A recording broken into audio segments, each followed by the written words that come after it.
Richard Hatch is going to remain behind bars until his sentencing, which is scheduled for April 28th.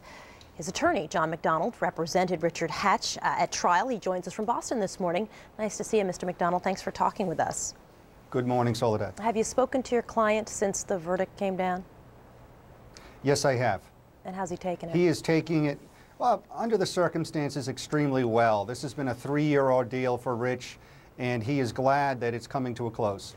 Explain to me what your position was in court. I mean, we heard Richard Hatch say, you know, I'm a terrible bookkeeper, and I think a lot of people's response to that would be, oh, come on. I mean, kind of a public win, don't you think? What was your strategy going into the courtroom to think that the jurors would buy that?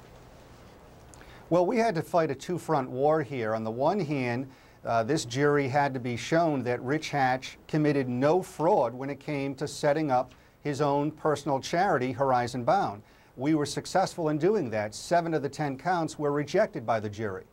In terms of the other 3 tax counts, Rich told his side of the story, and that's all he wanted from day one was his day in court, and he certainly got that. And his side of the story was that not only is he a bad keeper of his accounts, that he actually thought CBS was going to pay his taxes. How could he possibly believe that? I understand that the contract that all the survivor participants signed specifically says that they're not going to pay your taxes.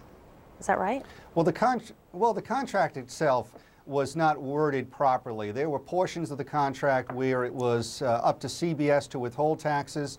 There were discussions with CBS individuals indicating that they would pay the tax.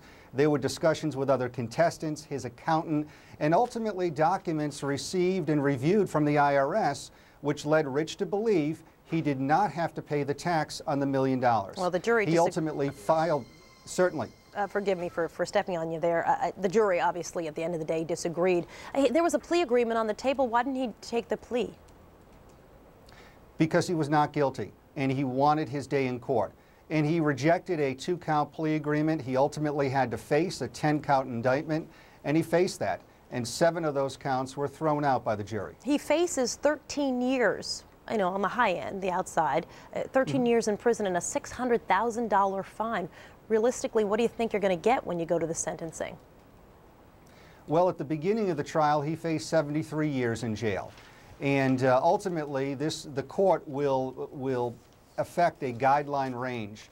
That range currently is approximately 33 to 41 months.